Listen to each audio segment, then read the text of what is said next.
श्रोता के रूप में भरद्वाज ऋषि है। इस घाट का नाम है कर्मकांड घाट। जितनी भी कर्म प्रधान बातें हैं श्री रामचरितमानस में वो श्री याज्ञवल्क्य ऋषि जी ने भरद्वाज ऋषि जी को बताई। और काशी जी का जो 80 घाट था, प्रथम घाट, उस घाट का नाम है शरणागति घाट। परम पूज्यपाद गोस्वामी तुलसीदास जी महाराज जब जब बोले श्री रामचरितमानस में, तब तब उन्होंने ये ही कहा कि मंदमती, हे मूढ़मती प्राणी, जाकर के भगवान की शरणागत हो जा। शरणागत घाट के वक्ता है गोस्वामी जी। दूसरे घाट पर वक्ता श्री याज्ञवल्क्य जी कहते हैं कि मुनिवर, मैं आपको वो कथा सुनाने जा रहा हूं जिस कथा को कैलाश पर्वत पर भगवान शंकर जी ने मां भवानी जी को सुनाया। अब कहां पहुंचे हम? तीसरे घाट पर। कहां है? कैलाश पर्वत पर। वक्ता के रूप में कौन है? भगवान शंकर जी। और श्रोता के रूप में मां भवानी। इस घाट का नाम है ज्ञान घाट। यहां पर भगवान शंकर जी मां भवानी से कहते हैं कि देवी, मैं आपको वो कथा सुनाने जा रहा हूं जिस कथा को नीलगिरी पर्वत पर श्री काकभुशुंडी जी महाराज ने पक्षीराज गरुड़ जी को श्रवण कराई। अब कहां पहुंचे हम? चौथे घाट पर, श्री नीलगिरी पर्वत। वक्ता के रूप में श्री काकभुशुंडी जी महाराज।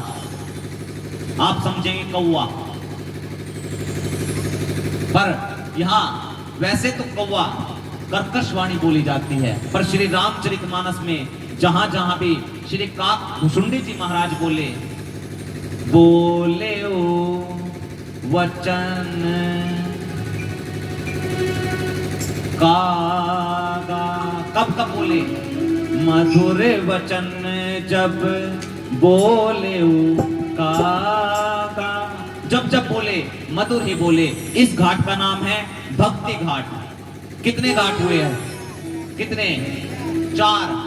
अब वापिस से घूम करके हम अपने इस 5वें घाट पर आ जाते हैं। पानीपत के सेक्टर 18 में स्थित श्री परशुराम मंदिर जी के प्रांगण में इस घाट में परम पूज्यपाद गोस्वामी तुलसीदास जी के द्वारा लिखी हुई एवं प्रभु श्री राम जी की कृपा से वक्ता के रूप में आने वाले 7 दिनों तक मैं आपको कथा को श्रवण कराने का प्रयास करूंगा। मैं कौन सी कथा सुनाऊंगा? जो इन 4 घाटों पर सभी वक्ताओं ने अपने अपने श्रोताओं को कथा की महिमा सुनाई, कथा के बारे में सुनाया। मैं इन 4 घाटों की जो भी कथा है वो मैं आपको श्रवण कराने का प्रयास करूंगा। आप श्रोता के रूप में आने वाले 7 दिनों तक आप श्रवण कराने का प्रयास कीजिए। इस घाट का नाम क्या रखा जाए? इस घाट का नाम है भाव घाट। यहां पर मैं भी आपको भाव के साथ श्री राम कथा को श्रवण कराने का प्रयास करूंगा। जितना मुझे साधु संत मुनिजनों से प्राप्त हुआ है, भगवान के आशीर्वाद से, मां सरस्वती मैया की कृपा से, और आप सब भी भाव से कथा को श्रवण करने का प्रयास कीजिए। बोलिए श्यावर रामचंद्र भगवान की जय। सबसे पहले घाट के वक्ता क्या कहते हैं? राम कथा कली कामद गाय। ये जो श्री राम जी की कथा है, कलयुग में कामधेनु गाय के समान है। जीव यदि अपनी धर्म सम्मत कोई भी मनोकामना हो, यदि श्री रामचरितमानस के सामने आकर के बोल दे और भाव से, श्रद्धा से श्रवण करे, तो उसकी मनोकामना अवश्य ही पूर्ण होगी। इसमें किसी प्रकार का कोई संशय नहीं। ये श्री रघुनाथ जी का वांग्मय स्वरूप है। और दूसरे घाट के वक्ता जो है तीर्थराज प्रयाग में महिमा गाते हैं। महामोह मही शेष विशाला राम कथा कालिका कराला। महिषासुर सुने हो? महिषासुर किस किसने देखा है? महिषासुर को देखा नहीं? जब नवरात्रि होते हैं, काली माता त्रिशूल गर्दन पर लिए खड़ी रहती है। किसका वध किया था काली माता ने? महिषासुर का। ये जो श्री राम जी की कथा है, श्री याज्ञवल्क्य ऋषि जी कहते हैं, यदि हमारे जीवन के विकार कितने बताए? काम, क्रोध, लोभ, मद, मोह, मत्सर, ईर्ष्या, ये 6 प्रकार के विकार है। यदि इस कलयुग के अंदर महिषासुर का रूप बना ले तो इन विकार रूपी महिषासुर का वध करने के लिए ये जो श्री राम जी की कथा है, ये मां काली के समान है। ये श्री याज्ञवल्क्य जी महिमा गा करके बताते हैं। आगे जिस प्रकार से एक पूर्णिमा का चंद्रमा होता है, उनकी किरणों से अमृत बरसता है। जो पूर्णिमा पे चंद्रमा होता है, उनकी किरणों से अमृत बरसता है। उस अमृत को पान करने के लिए चकोर नाम का पक्षी लालायित हुआ रहता है। तो याज्ञवल्क्य जी कहते हैं कि जिस प्रकार से पूर्णिमा के चंद्रमा से निकली हुई अमृत की किरणों का पान करने के लिए चकोर नाम का पक्षी लालायित हुआ रहता है, उसी प्रकार से साधु संत भक्तजन मुनिजन चकोर रूपी पक्षी की भांति ही श्री राम कथा अमृत का पान करने के लिए लालायित हुए रहते हैं। ये श्री राम जी की कथा की महिमा। तीसरे घाट के वक्ता महिमा गाते हैं। कौन है तीसरे घाट पर वक्ता के रूप में? कहिएगा। भगवान शंकर जी। श्रोता कौन है? मेरी मां भवानी। यहां पर भगवान शंकर जी मां भवानी को महिमा कहते हैं कि देवी, ये जो राम जी की कथा है, राम कथा कली बिटप उठारे सादर सुनो गिरी राज कुमारी। कुठारी समझते हो? कुठारी, कुठारी नहीं समझे? कुल्हाड़ी समझते हो? कुल्हाड़ी। भगवान शंकर जी मां पार्वती को कहते हैं कि देवी, हमारे जीवन में, मनुष्य के जीवन में जितने भी विकार होते हैं, काम, क्रोध, लोभ, मद, मोह, मत्सर, यदि ये एक विशाल वृक्ष का रूप धारण कर ले तो उस विशाल विकार रूपी वृक्ष को काटने के लिए ये जो श्री राम जी की कथा है, ये कुल्हाड़ी के समान है। ये श्री राम जी की कथा भगवान शंकर जी कहते हैं। आगे भगवान शंकर जी मां पार्वती जी को महिमा गाकर के कहते हैं कि राम कथा सुंदर करतारे,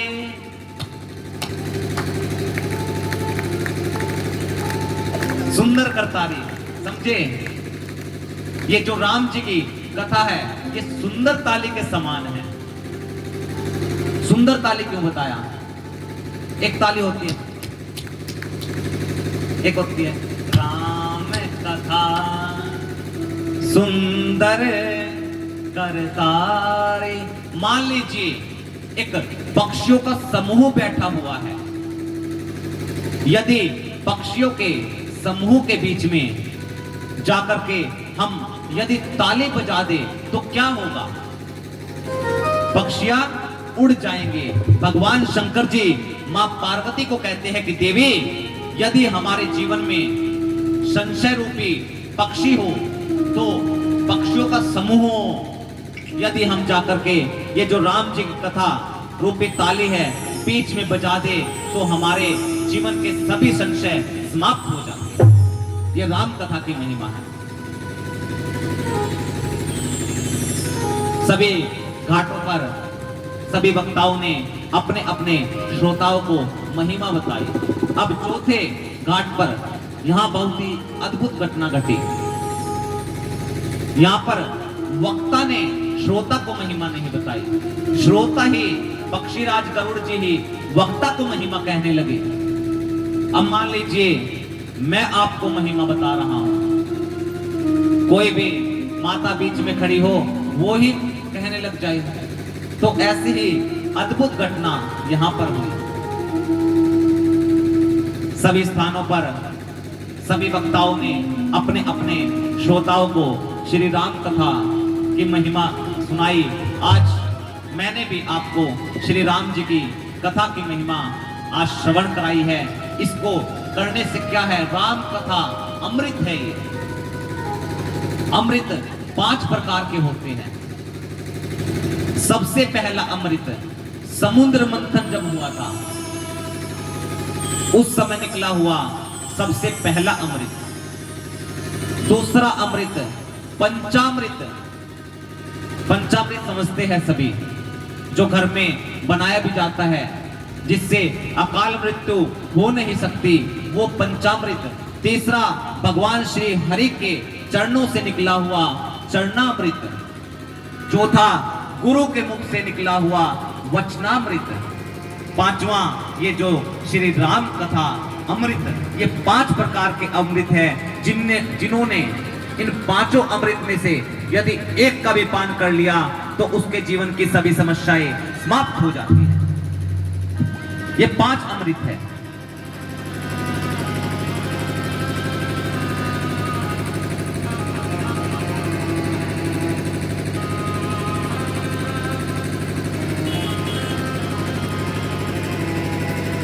आज राम कथा की महिमा सभी को श्रवण कराई और ये परम सौभाग्य है। देखिए मैं आप सभी को बताना चाहूंगा, एक कर्म करते रहिए, कर्म भी जरूरी है, छोड़ना नहीं चाहिए।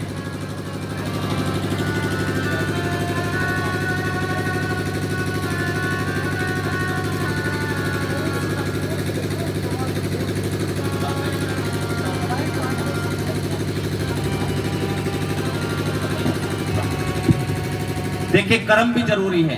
आप समय निकाल करके यहाँ कथा के प्रांगण में आए, कथा को श्रवण करने आए, क्या क्या होता है। आने वाले सप्ताह में 1 दिन 2 दिन जैसे भी परमपिता परमेश्वर के आदेश होंगे, उनकी इच्छा अनुसार दिव्य दरबार भी लगाया जाएगा। ये जो श्री राम जी की कथा है, इसमें ऐसी कोई चौपाई नहीं जिसमें राम नाम ना बनता हो। हर चौपाई में हर समस्या का निवारण है। जिनको किसी भी प्रकार की शारीरिक पीड़ा है उनको भी सिद्ध चौपाइया प्रदान की जाएगी। शरीर में यदि कष्ट रहता है उनको भी चौपाइया प्रदान की जाएगी। जिनको संतान संबंधी कोई परेशानी है, विवाह संबंधी कोई परेशानी है, उनको भी श्री राम कथा रूपी अमृत से चौपाई प्रसाद स्वरूप प्रदान की जाएगी। जिनको अन्य किसी प्रकार का कोई भी कष्ट है, सभी को श्री रामचरितमानस की चौपाई अवश्य प्रदान की जाएगी। यहाँ पर गोस्वामी तुलसीदास जी 7 कांड की रचना करते हैं। सबसे पहला कांड श्री बाल कांड, दूसरा कांड श्री अयोध्या कांड, तीसरा कांड श्री अरण्य कांड, चौथा कांड श्री किष्किंधा कांड, पांचवा कांड श्री सुंदर कांड, छठा कांड श्री लंका कांड और 7वां कांड श्री उत्तर कांड। ये जो 7वां कांड है इसमें मैं आपसे निवेदन करूं, श्री उत्तर कांड मानव जीवन की कोई भी ऐसी समस्या नहीं, कोई ऐसा प्रश्न नहीं जिसका उत्तर श्री उत्तर कांड में ना छिपा हो। आप सभी कर्म करते रहिए, परंतु ध्यान में रहिए, ये पथ ये मार्ग छोड़िएगा मत। मार्ग कौन सा? एक गुब्बारा है, गुब्बारे में यदि हम ज्यादा हवा भर देंगे तो क्या होगा? क्या होगा? फूट जाएगा। तो साधक क्या कहता है? कर्म करो पर ध्यान रहे, पथ छूटे ना, इतनी देओ हवा गुब्बारा फूटे ना। कर्म करो पर ध्यान रहे, पथ छूटे ना, इतनी देओ हवा गुब्बारा फूटे ना। कर्म करो पर ध्यान रहे पथ छूटे ना, इतने देओ हर हरा गुब्बारा फूटे ना। कर्म करो पर ध्यान रहे पथ छूटे ना, इतने देओ हवा गुब्बारा फूटे ना। तालियों की सेवा देते हुए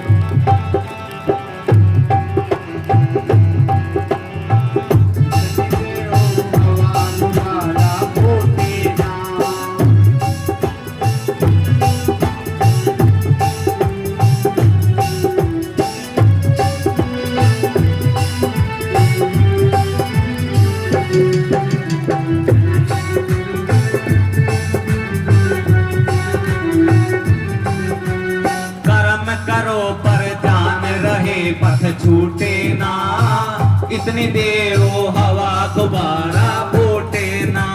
कर्म करो पर ध्यान रहे, पथ छूटे ना, इतनी देर वो हवा गुब्बारा फूटे ना।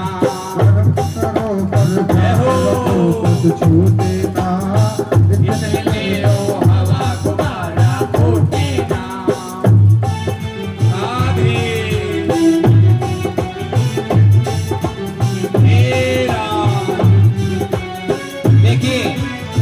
क्रोध भी करना चाहिए।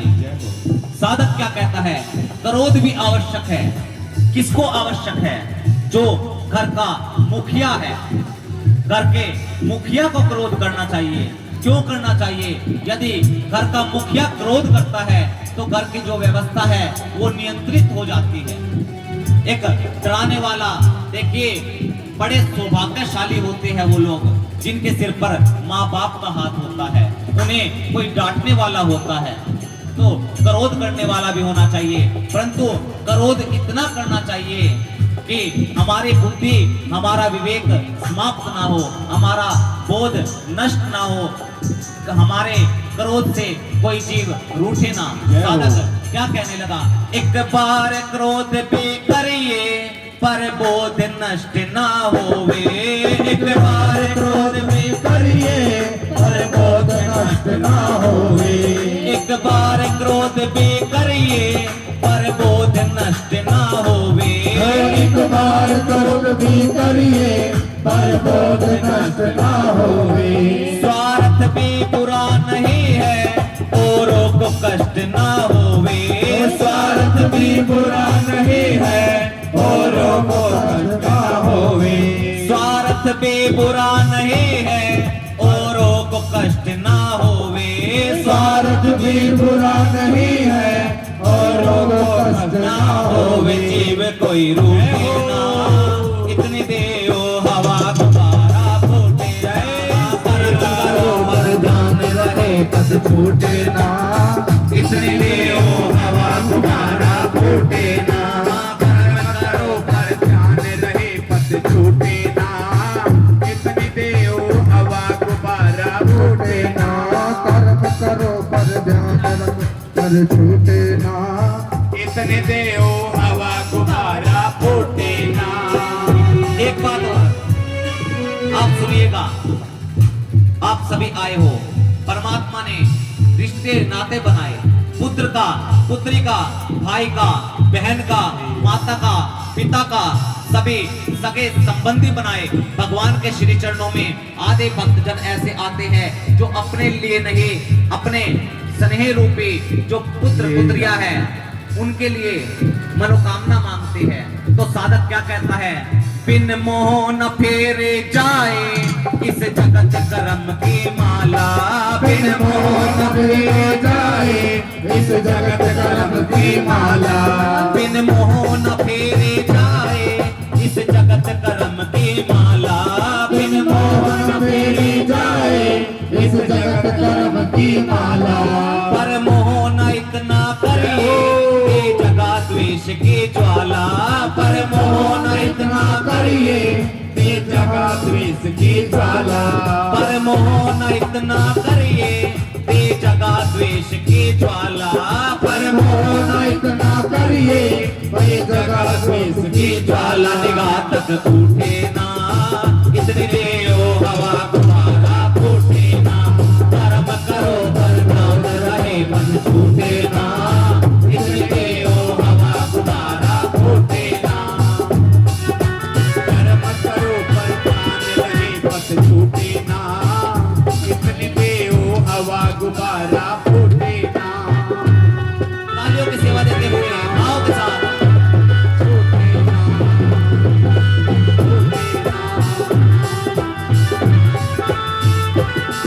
आगे फिर साधक क्या कहता है? साधक कहने लगा कि घर गृहस्थी चलाने के लिए, जीवन यापन करने के लिए कर्म भी जरूरी है। एक काम बनाया सृष्टि पे, कर्म शास्त्रों में प्रधान बताया कर्म प्रधान बताया। अगर काम नहीं करेंगे तो घर में घर गृहस्थी का जीवन यापन कैसे होगा? तो आगे साधक कहता है कि जिस प्रकार से एक कीचड़ के अंदर इतना सुंदर कमल खिला रहता है, उसी प्रकार से इस कर्म रूपी कीचड़ के अंदर आप भी खिले रहिए। किस प्रकार से कहने लगे? जब काम बीज सृष्टि का नर होए अकामी कैसे, जब काम बीज सृष्टि का नर होए अकामी कैसे, जब काम बीज सृष्टि का नर होए अकामी कैसे, जब काम बीज सृष्टि का नर होए अकामी कैसे। जल में जो कमल का जीवन तुम जियो जगत में ऐसे, जल में जो कमल का जीवन तुम जियो जगत में ऐसे, जल में जो कमल का जीवन तुम जियो जगत में ऐसे, जल में जो कमल का जीवन तुम जियो जगत में ऐसे। कामिनी लूटे ना इतनी देर हवा तुम्हारा फूटे ना, कर्म करो बरदान रहे बस छूटे ना, इतनी देर हवा तुम्हारा फूटे ना, कर्म करो बरदान रहे बस छूटे ना, इतनी देर हवा तुम्हारा फूटे ना। करते रहिएगा कर्म, परंतु ये जो गुब्बारा है ना, इसको मत फूटने दीजिएगा। कौन सा गुब्बारा? जो हमारे बुरे कर्मों का गुब्बारा, अच्छे कर्मों का गुब्बारा। बुरे कर्मों का गुब्बारा तो फुलाइए भी मत, फेंक दीजिए। सदैव पुण्य के कर्म कीजिएगा। देखिए, मैं आपसे निवेदन करूं, अच्छा लगा पहले दिन इतनी संख्या में श्रोता आए, अच्छा लगा यहाँ का भाव देख करके, क्योंकि जितना अधिक आनंद श्रोता को एक रसिक वक्ता पाकर के मिलता है, उससे कई ज्यादा अधिक आनंद एक वक्ता को रसिक श्रोता पाकर के मिलता है। आप सदैव रसिक श्रोता बनिएगा। जय हो श्री राम।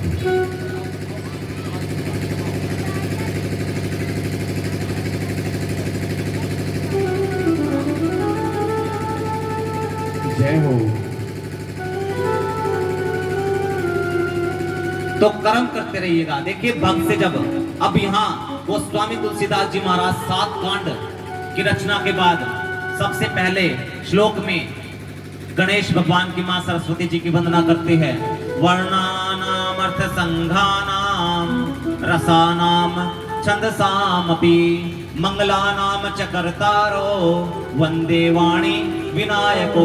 गणेश जी और मां सरस्वती जी से प्रार्थना करते हैं, सभी प्रकार के विघ्नों को हरने वाले गणेश जी एवं मां सरस्वती जी, आप मेरी कलम से कोई भी ऐसा दोहा, ऐसी चौपाई, ऐसा छंद मत लिखवाइएगा जिससे कि जगत का कल्याण ना हो। मुझे विवेक प्रदान कीजिएगा। दूसरे श्लोक में भगवान शंकर जी को विश्वास का प्रतीक बताया, माँ भवानी जी को श्रद्धा बताया। भवानी शंकरो वंदे श्रद्धा विश्वास रूपिणो याभ्याम विना न पश्यन्ति सिद्धा स्वान्तस्तमेश्वरम। तीसरे श्लोक में भगवान शंकर जी की जो जगत के गुरु है, गुरु के रूप में वंदना की। चौथे श्लोक में कवीश्वर जो वाल्मीकि जी है और कपीश्वर हनुमान जी महाराज है, उनकी वंदना की। पांचवें श्लोक में मां जानकी जी की वंदना की। छठे श्लोक में सीता राम जी के प्रभु श्री रामचंद्र जी की वंदना की।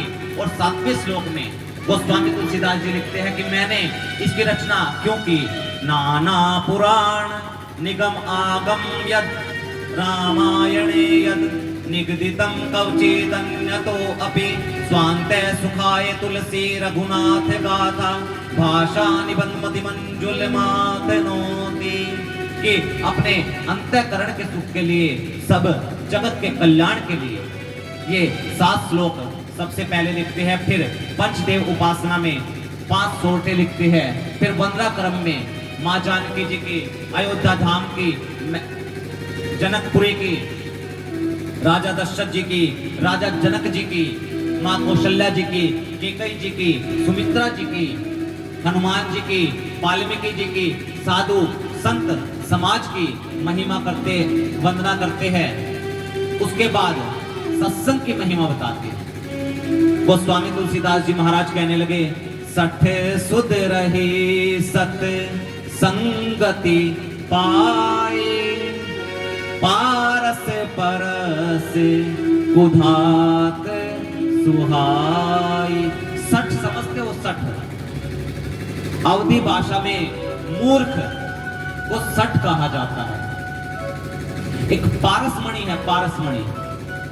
पारसमणि के अंदर एक विशेषता होती है। क्या विशेषता होती है महाराज? पारसमणि के अंदर सज्जनों विशेषता होती है, यदि पारसमणि के स्पर्श से, पारसमणि को लोहे से स्पर्श करा दिया जाए तो पारसमणि के स्पर्श से ये लोहा भी सोना बन जाता है। तो गोस्वामी तुलसीदास जी महाराज कहते हैं, सत्संग की महिमा ऐसी है कि सत्संग के स्पर्श में सठ यानी कि मूर्ख व्यक्ति भी आ जाए तो वह भी विद्वान बन जाता है। ये सत्संग की महिमा है। सत्संग यानी संतों का संग। संत कब मिलेंगे?